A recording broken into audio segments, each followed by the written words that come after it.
Shalom. Call Halayim La Yahweh Ba'Shem Yahweh Shai Ba'Shem Akadash. Barakatah Yahweh, Barakatah Yahweh Shai Ba'Shem Akadash. Double honors to the apostles and the elders and the bishops of GMS. Shalom to Akim in the faith and truth and sincerity, doing the work. And the title of this lesson is going to be In the Air. And I pray that this lesson is edifying and straight to the point. Where I got the inspiration through this lesson was from the Lord, of course, but also just thinking, because usually, Jake thinks or meditates to get in the spirit, or watches a lesson, whatever the case may be, pray for for a lesson, a topic, so you can speak on it and do the work. And oftentimes I like to, when I don't have something on my spirit that's specific, I'll just flow through prophecy, whether it be the destruction of Babylon, or the Revelation chapter 13 prophecy, or the Jacob's trouble prophecy, And if I'll do a Babylon destruction lesson, I'll just flow, through the prophetic scriptures, Second Ezra, Jeremiah 50, 51, Isaiah 13, Isaiah 14, Joel chapter 3, on and on, But I want to open up with this right here in the book of Ecclesiastes, chapter 1, verse 4. And I want, you guys to grasp this. One generation passeth away, and another generation cometh. But the earth abideth forever. So in other words, what does that mean? That means, your grandparents were here. Yeah, your great-grandmothers were here. But guess what? Your kids are going to be here. And, the earth abided forever. So you can't be simple when you hear these prophecies that we're about to get into. The earth is going to be here forever, man. Although it's about to go through some calamities, that doesn't mean anything. And that doesn't mean these prophecies aren't true. So we're going to get into the book of Isaiah, chapter 24, verse 20. And it reads, the earth shall reel to and fro like a drunkard. What does a drunk man do? When he walks like he's being fished out of the water. What does a fish do when he's walking out, when it's getting up out of the water and it's fighting for air? It flaps. That's what a drunk guy does. He moves, he stumbles, he's tweaking, he's tripping. And shall be removed like a cottage. Easily. So in other words, easily. And the transgression thereof shall be heavy upon it. And it shall fall and not rise again. Why? Because of the abominations thereof, man. Because what Babylon the Great promotes, allows, do, is contrary to the scriptures, man. And like I said, usually I just flow through the scriptures, that are prophetic. But we're gonna get into the facts of these missiles, man. We're gonna get into the intricacy of these missiles.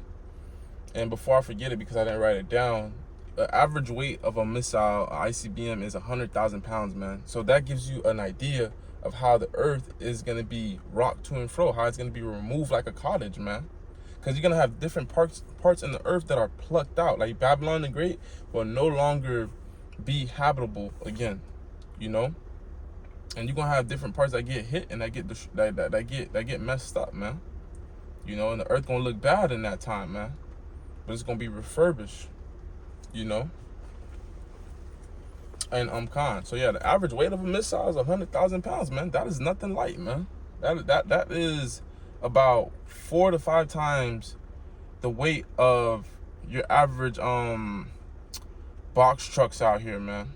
So imagine plenty of box trucks just falling out of the sky. At the rate of 5 times more of that weight, man.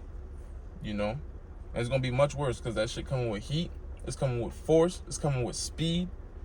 Let's get that. The speed of these missiles, well, let's get this. The distance of these missiles, they're called ICBM because the word ICBM means intercontinental. So in other words, it can get from one continent to another continent. That's what it's made for. It's not made for you to shoot it at niggas, for you to do a drive-by. It's made to wipe. It's made to decimate things, man. You know how you drop Clorox or something, some killing solution on bacteria or something? That's what these missiles are doing, man. And before these missiles hit, the elect are going to be beamed up, man, and they're going to be watching this movie through that glass, man. That's spoken about in Revelation, man. That glass of sea, man. It's going to be a 4K. It's going to be clear, man.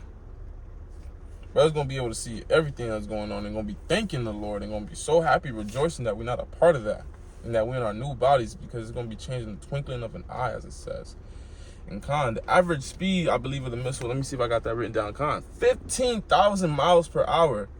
To give you an understanding of what 15,000 miles per hour is, your average commercial aircraft travels about at the speed of 500 miles per hour. And that's pretty fast, believe it or not. You see it in the sky and it looks like it's cruising, but it's going pretty fast. So imagine something coming 30 times harder. Because that's what 15,000 divided by 500 is, 30. So 30 times faster than the plane, man. And now let's get into how many's coming, because that's another fact that Google won't tell you, you know. And all the major missile holders, holders, people, the nations that have missile, are the nations mentioned in the book, man. You know, like the Medes, the Russians, Ashar, head chief prince. We're gonna get the book of Revelation, chapter 9, verse 16, and it reads, and here's some more math for you. And the number of the army of the horsemen, this is the vision of John the Revelator. He's seen these missiles as horsemen. You know, this is what he's likening them unto as. Were 200,000. And I heard the number of them.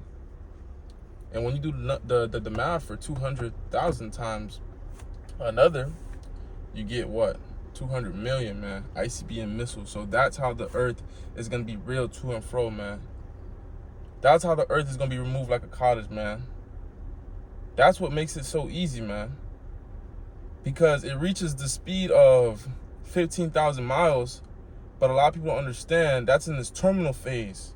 Once it's reached the atmosphere, the warheads are released, it's coming at a dead drop speed. That's why it says Yahweh Shai shall thrust his... Let me get that. I'm not even going to paraphrase it. Bear with me. Bible Kusha. Yo. Babylon is done, man. Still got people walking around here like we're going to be retiring here, bro.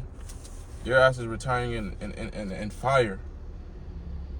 The Lord said, Yahweh Shai, through Isaiah, bear with me. It's probably in Revelation, matter of fact.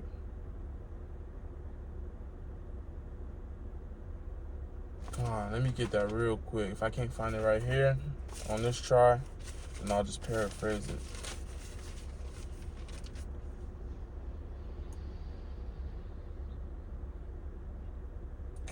There it is. Call on Yahweh Bashem Shai.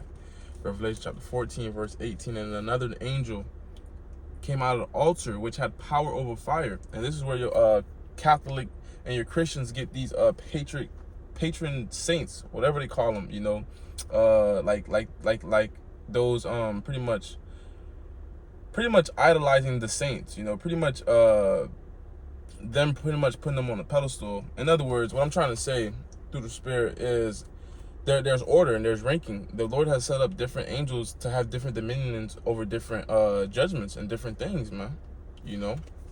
And this one, it said, had power over fire, and cried with a loud cry to him that had the sharp sickle. Who has the sharp sickle? Yahweh Shai, which said in Isaiah 63 and Matthew 14. If not Matthew 14, Matthew 24, I believe. Saying, thrust in thy sickle. So this is going back to the analogy with the plane and the warheads coming down at a dead speed. It's going to be thrusting through. It's going to be at terminal speed. So in other words, it's coming as fast as it can go. The fastest plane that's ever been. Here, let me continue the scripture before I go through that. You know, the Spirit on me. Thrust in thy sharp sickle, gather the clusters of the vine of the earth, for her grapes are ripe, are fully ripe. Who are the grapes? That's the wicked, man, and 2/3 of our people. These are the nations and these heathens. But back to the analogy is the fastest plane that's ever been known to man that's been used in society is called if I'm not, obviously you got F-22s, That's not a commercial plane. Only one person or two people gets on that. Those are war planes. I'm talking about, you know, commercial planes, which is it's not a G5, not no jet. It's called a supersonic plane. Concorde, boom. They used to use it in France. They got banned because of, I'm not sure what it was. I'm not sure if it was the G forces or what. But these things rip through the air. You could see, like if you ever been through an air and sea show, you'll see a plane go by, but you won't even hear the noise because of the speed. And then once it's gone, that's when you hear the speed, you know, because the human eyes and the human ears can't keep up with those frequencies, man.